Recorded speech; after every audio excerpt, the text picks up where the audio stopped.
Hello students, today we will study common potential, है ना। Common potential किसके respect में हम स्टडी करेंगे? कैपेसिटर के रिस्पेक्ट में। कॉमन पोटेंशियल तो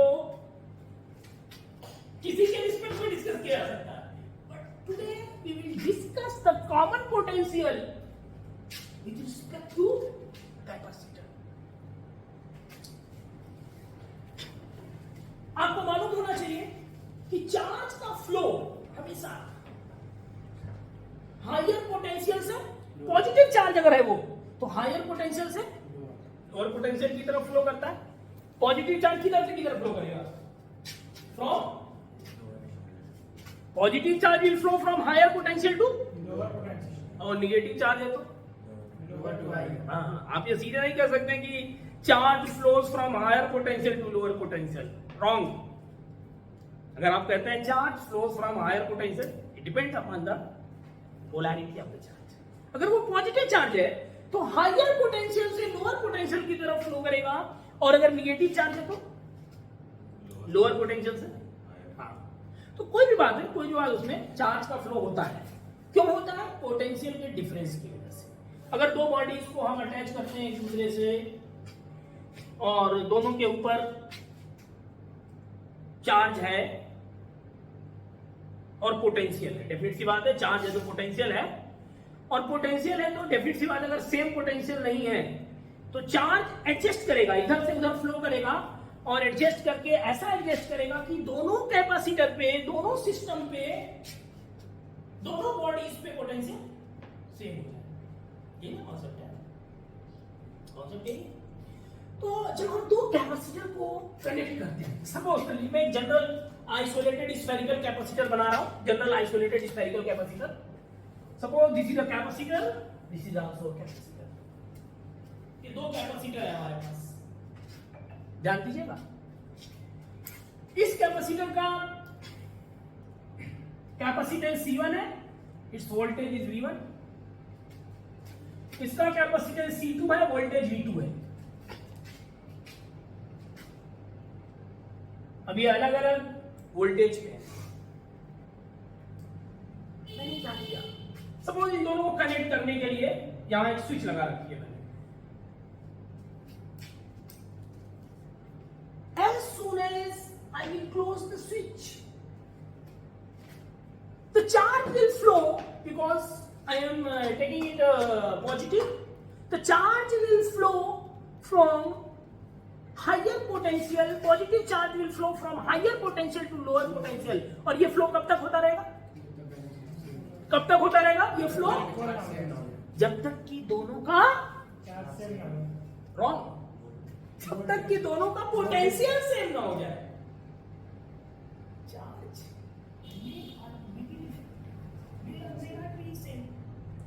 लेकिन पोटेंशियल को सेम होना पड़ेगा। आपको पोटेंशियल का इतना कॉन्सेप्ट मालूम होना चाहिए कि जब तक पोटेंशियल सेम नहीं होता है, जैसे दो लेवल है, वाटर के दो लेवल है, दोनों को आपने कनेक्ट किया। बहुत पहले मैंने डिस्कस किया था बच्चों को कि पोटेंशियल का कॉन्सेप्ट एकदम उसी तरीके से है जैसे कि आप दो ट्यूब ले रहे हैं, इसका ज्यादा एरिया है और इसका एरिया कम है। Are you getting my point? ये इसका क्रॉस सेक्शनल एरिया ज्यादा है, इसका कम है, और मैंने इसमें आप देख रहे हैं कि यहां तक लिक्विड भर दिया, और यहां पे मान लीजिए कि मैंने कोई स्टॉपर लगा रखा है, और यहां पे लिक्विड का लेवल ये है। अगर मैं इस स्टॉपर को ओपन कर दूंगा तो हाइट के डिफरेंस की वजह से liquid will flow from one arm to another arm, जब तक कि दोनों का लेवल सेम ना हो जाए। Are you getting my point? Yes, sir.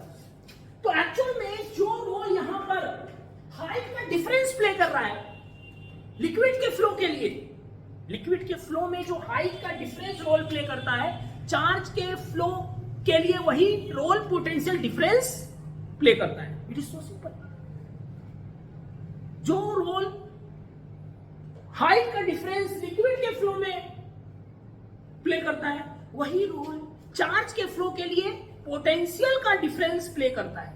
अगर पोटेंशियल दोनों का सेम है तो कभी भी चार्ज फ्लो नहीं होगा। आप किसी कंडक्टर में, किसी वायर में करंट फ्लो कराने के लिए सेल क्यों लगाते हैं? सेल इसलिए लगाते हैं कि पोटेंशियल डिफरेंस क्रिएट हो। सेल किस लिए लगाते हैं? पोटेंशियल डिफरेंस क्रिएट करने के लिए लगाते हैं, ताकि उस सेल के, उस वायर के क्रॉस पोटेंशियल डिफरेंस हम क्रिएट कर दें, तब जाके चार्ज फ्लो करें।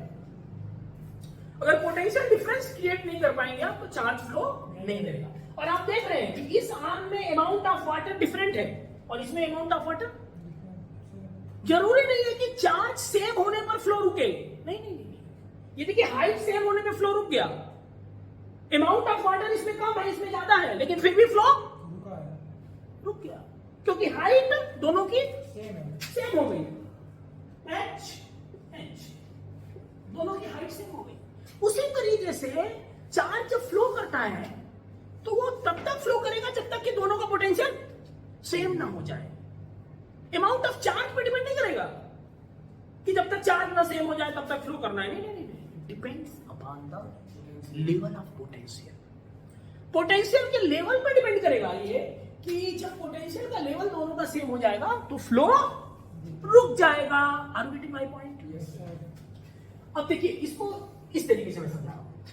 हमारे पास एक कैपेसिटर है जिसका कैपेसिटेंस C1 है, उसको मैंने चार्ज किया, इसका वोल्टेज V1 हो गया। दूसरा कैपेसिटर था जिसका कैपेसिटेंस C2 है, इसको चार्ज किया, इसका वोल्टेज V2 हो गया। अब दोनों को मैंने किसी कंडक्टिंग वायर से कनेक्ट कर दिया। स्विच क्लोज करते ही थोड़ी देर में सिचुएशन क्या बनेगी, ध्यान दीजिएगा। After some time switch close करते ही सिचुएशन क्या बनेगी? सिचुएशन ये बनेगी। अब देख रहे हैं, V कवर हो गया। अब ये चार्ज का फ्लो रुक गया। मैं चार्ज शो नहीं कर रहा हूं इसमें, बट चार्ज इधर से उधर रिडिस्ट्रीब्यूट हुआ है और थोड़ी देर बाद चार्ज का फ्लो रुक गया है, क्योंकि पोटेंशियल सेम हो गया है। और कैपेसिटेंस में कोई चेंज नहीं आ सकता, क्योंकि कैपेसिटेंस मैंने बताया था depends upon the physical dimensions of the capacitor. Capacitance जो होती है वो फिजिकल डायमेंशन पे डिपेंड करता है, उसके एरिया पे, उसके रेडियस पे, सेपरेशन बिटवीन द प्लेट्स पे। अगर पैरेलल प्लेट कैपेसिटर है तो कभी ये फिजिकल डायमेंशन के अलावा किसी और चीज पे डिपेंड नहीं करता। इन्वायरमेंट, नो डाउट, इन्वायरमेंट में अगर डाइलेक्ट्रिक मटेरियल भरा हुआ है तो डेफिनेटली सी बात है it will affect, but physical dimension and environment इसके अलावा किसी चीज पे डिपेंड नहीं करता। तो आपने इसका इन्वायरमेंट भी नहीं चेंज किया और इसका फिजिकल डायमेंशन भी नहीं चेंज किया। अगर इसका रेडियस मैंने R1 दिखाया, इसका रेडियस R2 दिखाया, तो definitely it is R1, it is R2। Now we will calculate this voltage V, that is called common potential. इसी वोल्टेज V को हम कैलकुलेट करेंगे, जिसको हम क्या कहते हैं? Common potential. Are you getting my point? तो सबसे पहले आप ये डायग्राम बना लीजिए। आप लोग चलो डायग्राम बनाएंगे। Are you feeling comfortable? Okay,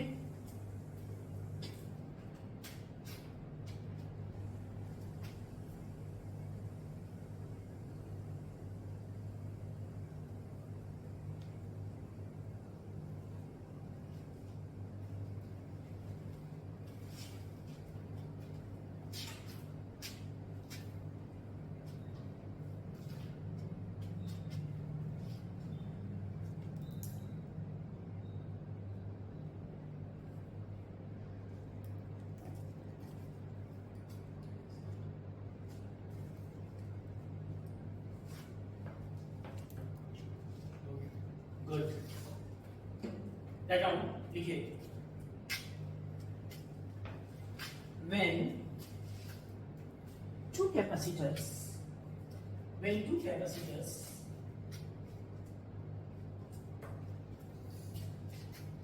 having different voltages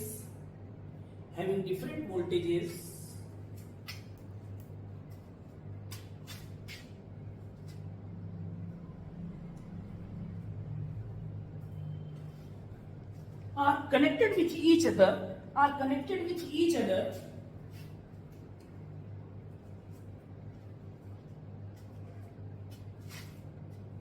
connected with each other,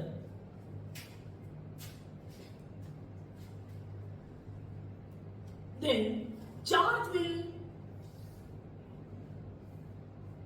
flow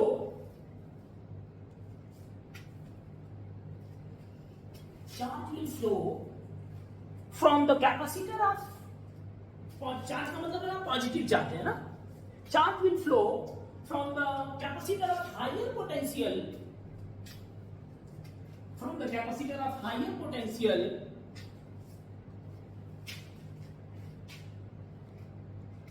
to the capacitor of lower potential,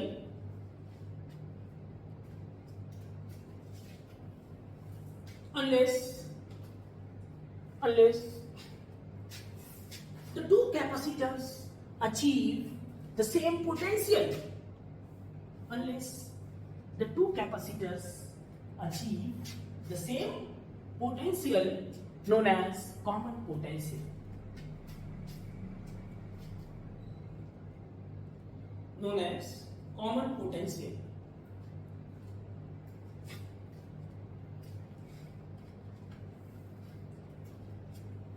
ठीक है, कोई कंफ्यूजन?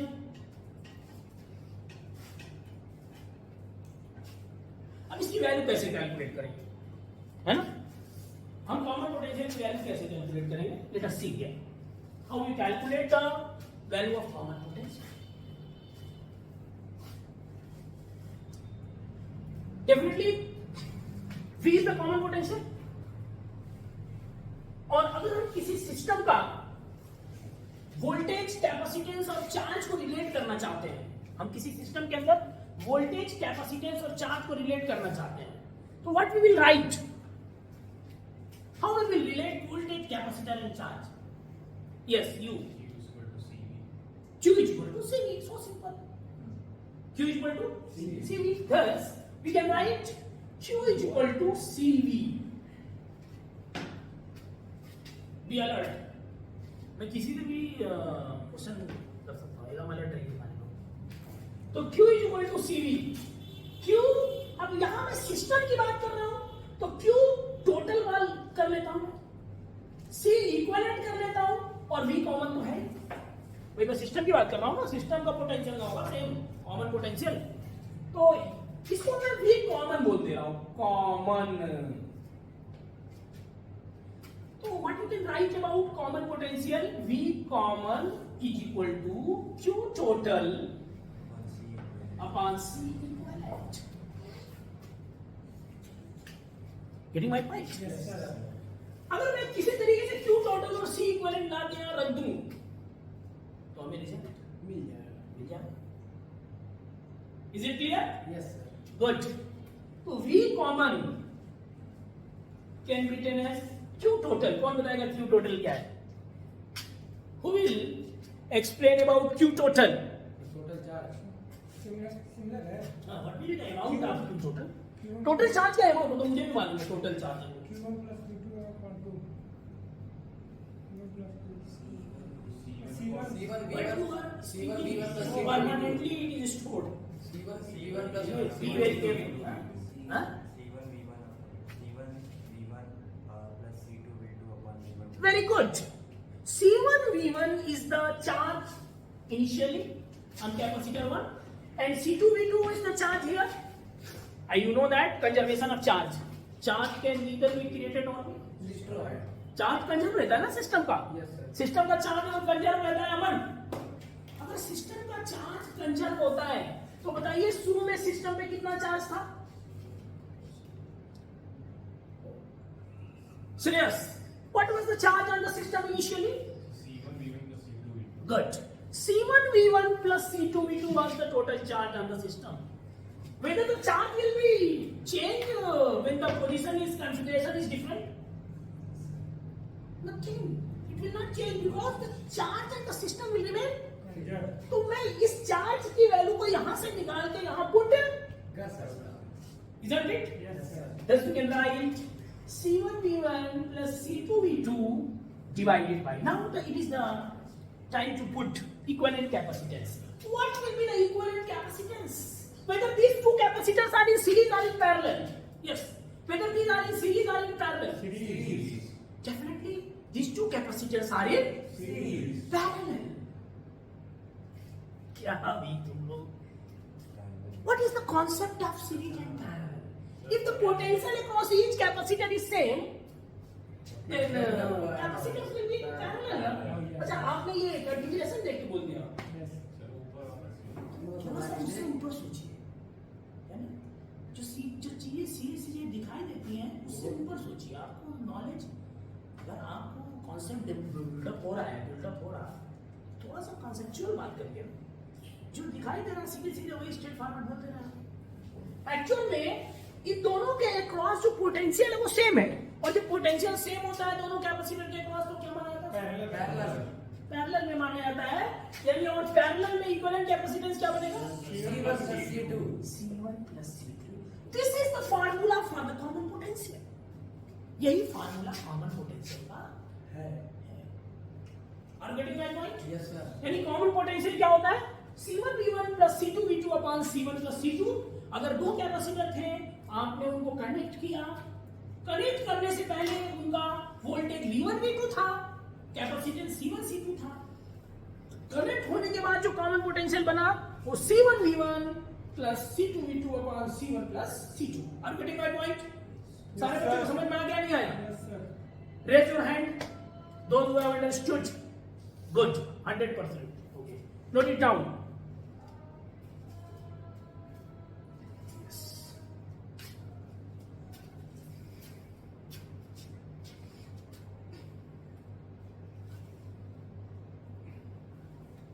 Note it.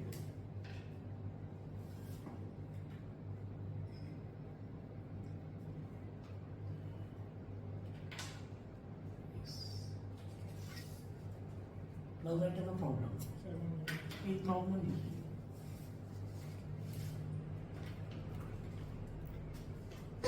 नोट करिए पहले इसको।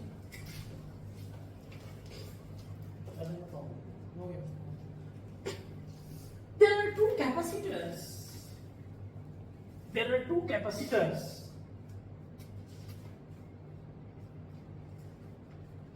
Of capacitance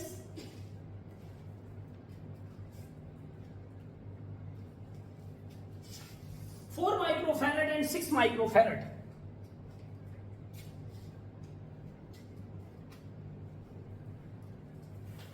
Charged with voltage source.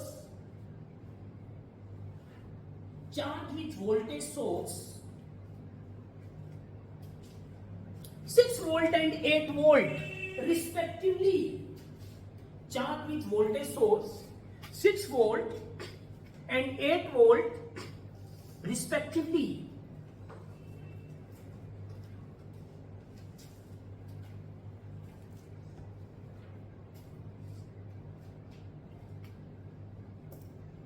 Calculate the common potential.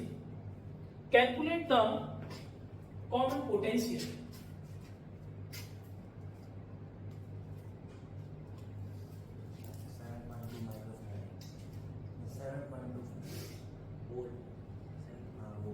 What is the unit? Be very careful. These silly mistakes should not be. Yes, it is so simple to solve this problem. See here.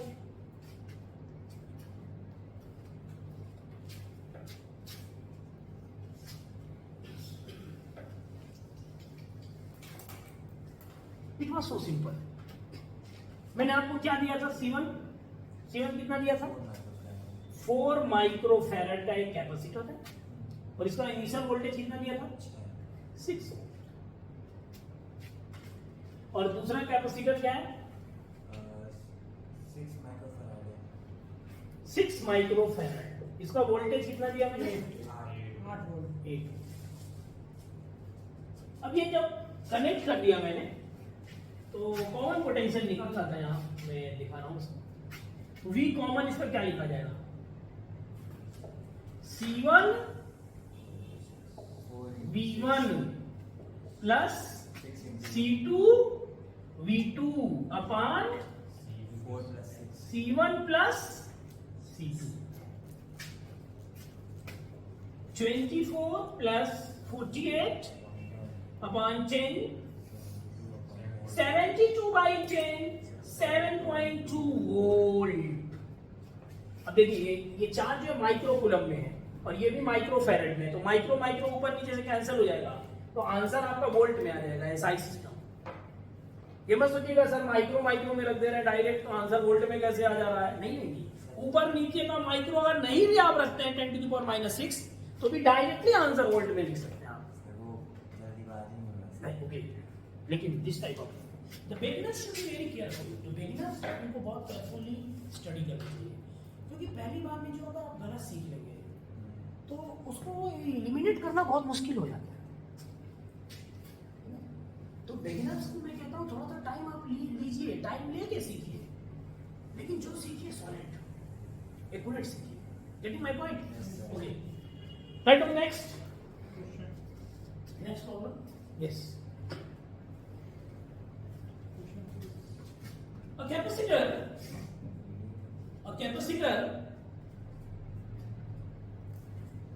of capacitance 10 microfarad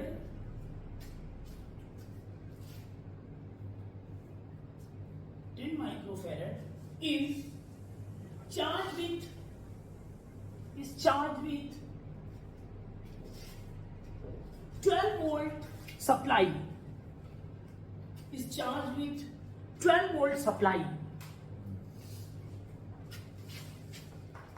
Then it is connected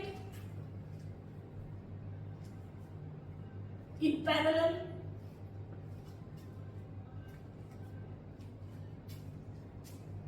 with another capacitor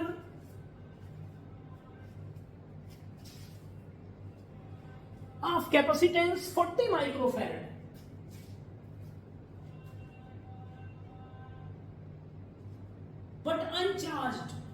But uncharged.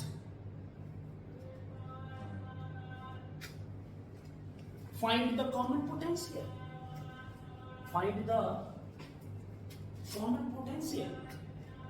Common potential calculate करिए.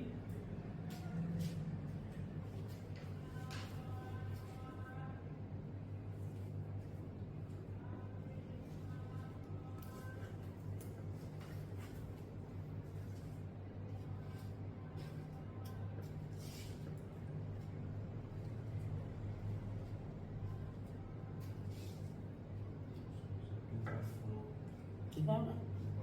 2.4 volt.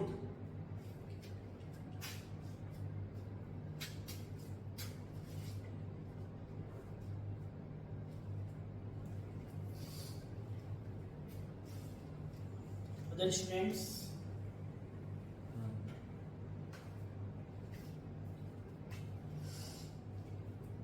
Two point five. 2.4.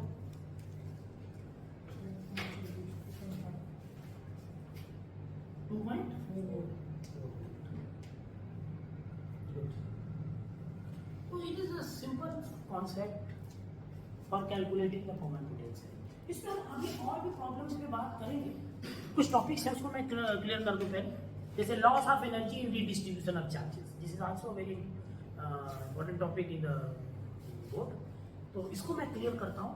तो अभी common potential पे और भी variety के questions हम लोग discuss करेंगे. ठीक है, जरूरी नहीं है कि आप दो कैपेसिटर को पैरेलल में ही कनेक्ट करें.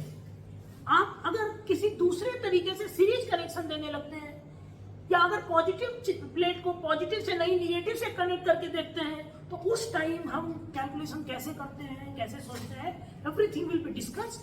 But now we will stick to the board topic. इसलिए अभी इसको कवर करते हैं एक टॉपिक और. लिखिए,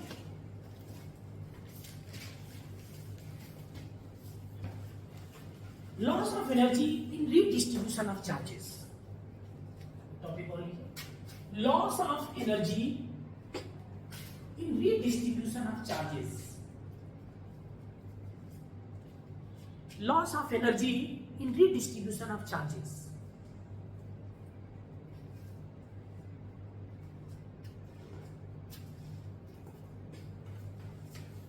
समझिए बच्चे, ट्राई टू अंडरस्टैंड। आपने देखा हमने दो कैपेसिटर्स को कनेक्ट किया, स्विच क्लोज करते ही चार्ज का रिडिस्ट्रीब्यूशन हुआ। डेफिनेटली बात है, चार्ज पॉजिटिव हायर पोटेंशियल से लोअर पोटेंशियल मूव किया। तो क्या जब चार्ज फ्लो कर रहा होगा वायर के थ्रू, तो क्या करंट नहीं फ्लो कर रही होगी और वायर पर कुछ ना कुछ तो रेजिस्टेंस होगा ही। तो बताइए क्या एनर्जी लॉस नहीं हो रही है? एक्चुअली में सम एनर्जी लॉस हो रही है। Sum of the energy is lost during the redistribution of the charges. Charge के रीडिस्ट्रीब्यूशन के टाइम में कुछ एनर्जी लॉस हो गई है। We want to calculate that lost energy. How much energy is lost? और एक्चुअल में हम ये चेक भी करेंगे कि वेदर की एनर्जी लॉस हुई भी है कि नहीं हुई है, ये भी हम चेक करेंगे। अगर लॉस नहीं हुई होगी तो इनिशियल और फाइनल एनर्जी का डिफरेंस क्या आ जाना चाहिए? 0। तो लेट अस सी, देखा जाए कि एनर्जी लॉस हुई कि भी नहीं हुई, एनर्जी बढ़ी है या घट गई है। लेकिन बेसिकली जो कॉमन सेंस से बात ये आ रही है समझ में कि अगर आपने स्विच क्लोज किया होगा और चार्ज का रिडिस्ट्रीब्यूशन हुआ होगा, तो चार्ज के रिडिस्ट्रीब्यूशन की वजह से करंट फ्लो करी होगी और कुछ रेजिस्टेंस में अगर करंट फ्लो कर रही है तो I2RT, करंट इलेक्ट्रिसिटी में आपको डिस्कस करवाऊंगा मैं। I2RT एनर्जी हीट के फॉर्म में लॉस होगी। Are you getting my point? तो मेरा टॉपिक है loss of energy in redistribution of charges. तो डायग्राम आपका यही काम करेगा, इसी डायग्राम के बेसिस पे मैं समझा सकता हूं इसको। Yes, are you getting my point? Yes sir. Okay, तो हमारे पास दो सिस्टम, मतलब एक सिस्टम है, दो कंडीशन, दो कॉन्फ़िगरेशन, ठीक है। मैं जानना चाहता हूं आपसे कि शुरू में सिस्टम की एनर्जी कितनी है, इनिशियल में सिस्टम की एनर्जी कितनी है। अभी ये सिस्टम है, सिस्टम की इनिशियल पोजीशन ये है, सिस्टम का इनिशियल स्टेज ये है और सिस्टम का फाइनल स्टेज यहां है। ये तो आप बता सकते हैं भाई, क्योंकि हमको सिस्टम का इनिशियल और फाइनल स्टेज में एनर्जी निकालनी पड़ेगी कि नहीं निकालनी पड़ेगी। तो इनिशियल में एनर्जी कितनी है, चलिए बताइए। यू इनिशियल, इनिशियल में एनर्जी कितनी होगी? Half C1 V1 square plus C2 V2 square. Initial energy यही तो है सिस्टम की। आपने इसको कॉन्फ़िगर किया, नया सिस्टम मिला। अब नई एनर्जी क्या होगी? What will be the new energy? Yes Divyansh, half C1 V square plus half C2 V square. means potential is same. Hence you can write half C1 V square plus half C2 V square. Are you getting my point? Yes sir. अगर मैं किसी तरीके से इन दोनों energy को difference लेके solve कर लूं तो मुझे कुछ कंक्लूजन यहां से मैं कुछ निकाल सकता हूं, कंक्लूजन। Getting my point? तो अगर मैं आपसे कहता हूं कि एनर्जी का डिफरेंस निकाल लिया जाए, यू, अच्छा फाइनल माइनस इनिशियल भी आप कर सकते हैं, इनिशियल माइनस फाइनल भी कर सकते हैं, तो कोई बात नहीं, हम इनिशियल माइनस फाइनल करते हैं, यूआई माइनस यूएफ। ओके, चलिए ये डायग्राम बनाएंगे आप, ये डायग्राम बना करके इनिशियल एनर्जी और फाइनल एनर्जी का टर्म लिखिए।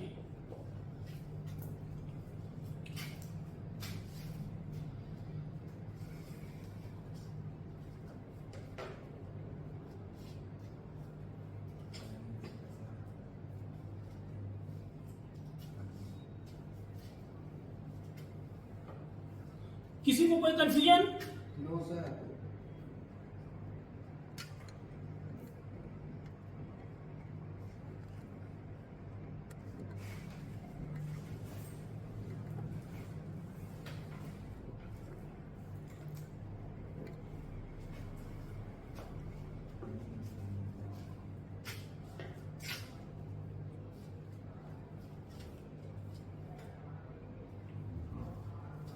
Have you drawn? Have you drawn? Write the two equations.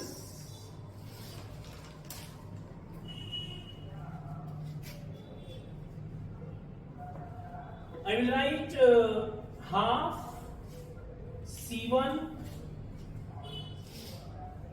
V1 square plus half C2 V2 square minus half C1 V square minus half C2 V square.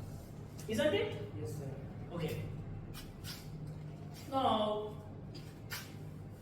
further simplify it. Ui minus uf is equal to, you can take 1 by 2 outside, and it will become C1 V1 square plus C2 V2 square minus C1 plus C2 V square, isn't it? Yes, sir. लेकिन V की value आपने अभी previously calculate की है, आपको मालूम है कि कॉमन पोटेंशियल क्या होता है? क्या बताया था मैंने common potential? C1 V1 plus C2 V2 upon C1 plus C2.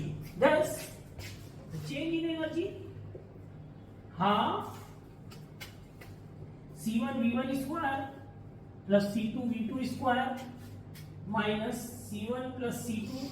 What is the value of V square?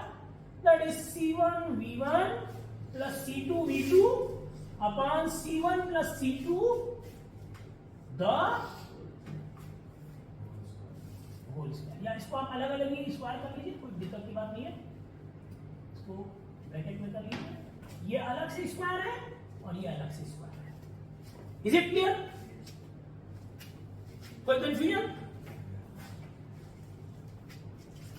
इसको फर्दर सिंप्लीफाई करते हैं.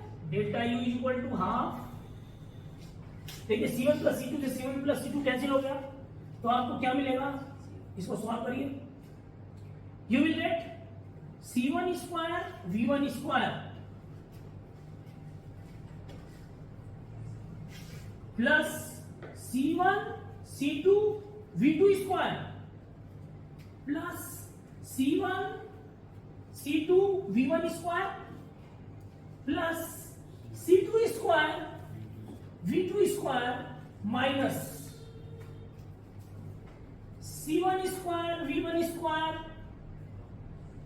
Minus C2 square V2 square minus 2C1 C2 V1 V2.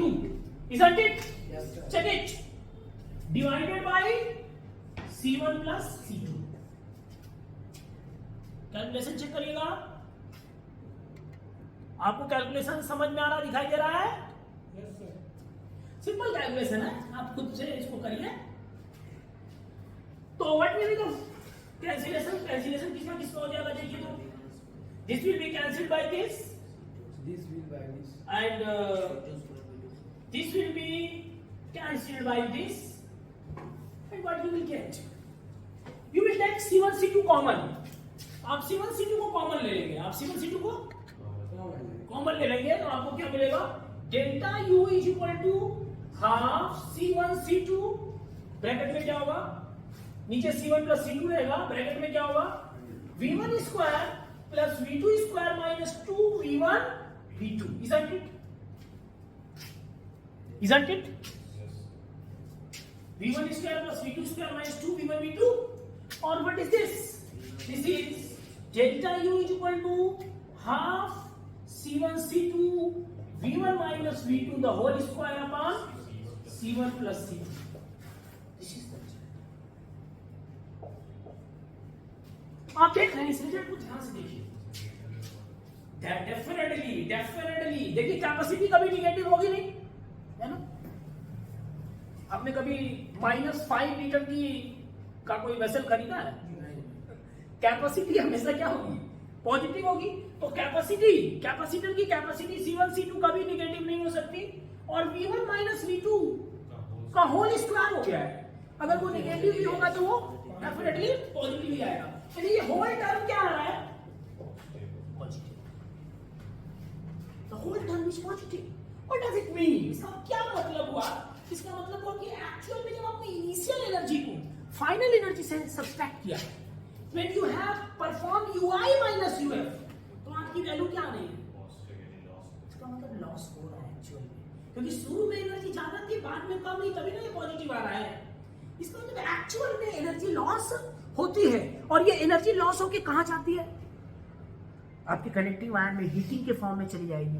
हो सकता है कि कुछ स्पार्किंग हो तो लाइट एनर्जी के फॉर्म में भी रिलीज हो, कुछ आपको हो सकता है कि साउंड भी सुनाई दे तो साउंड के एनर्जी के फॉर्म में भी रिलीज हो।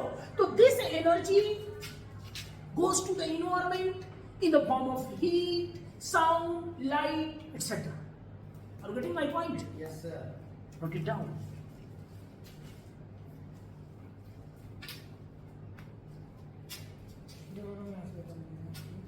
Here, Yes. what I am telling here, ध्यान से देखिए, मैंने हाफ कॉमन लेने के बाद क्या किया? कॉमन पोटेंशियल की वैल्यू पुट कर दी, और कॉमन पोटेंशियल की वैल्यू पुट करने पे एक C1 प्लस C2 यहाँ से कैंसिल हो गया। फिर मैंने जो एक नीचे C1 प्लस C2 बचा था उससे क्रॉस मल्टीप्लाई कर दिया, ये पूरा आ गया, क्रॉस मल्टीप्लाई करके यहाँ तक, फिर माइनस साइन यहाँ था तो वो पूरा माइनस कर दिया इसने। Are you getting my point? Okay. Focus here. Focus on this point.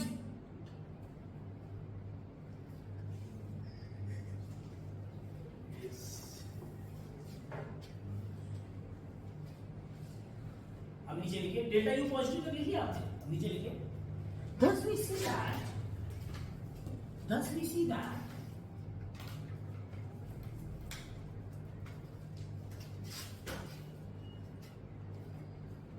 the energy is lost actually. Thus we see that energy is lost actually.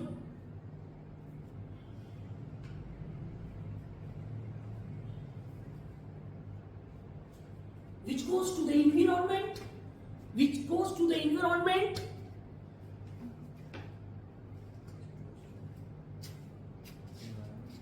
in the form of heat, light, sound, etc.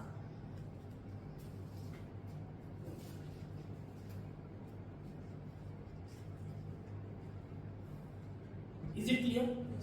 बात समझ आई आप लोगों को? तो actual में energy loss हो रही है, ये बात समझ में आ रही है। अच्छा, राइट, नो प्रॉब्लम। देखिए, हम कोई भी टॉपिक, कोई भी डिस्कशन करते हैं, उसके बाद उसके एप्लीकेशन पे जरूर कुछ ना कुछ क्वेश्चंस हम देते हैं, ताकि आप जो पढ़ रहे हैं उसका एप्लीकेशन करना भी आपको आ जाए। Write down. There is a capacitor, there is a capacitor of capacitance 6 microfarad. There is a capacitor of capacitance 6 microfarad.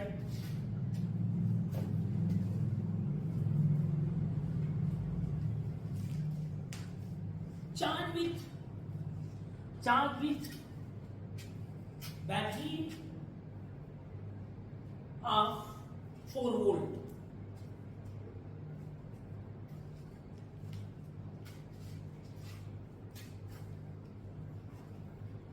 Connected with another uncharged capacitor, connected with another uncharged capacitor of capacitance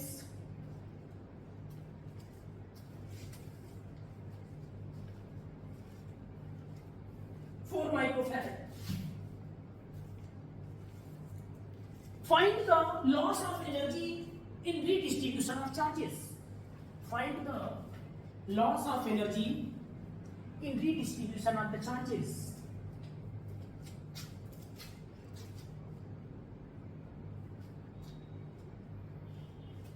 Solve this problem.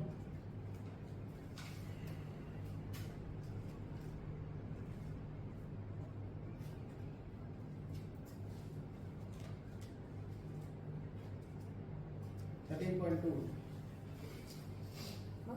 13.2. What will be the unit? Joule.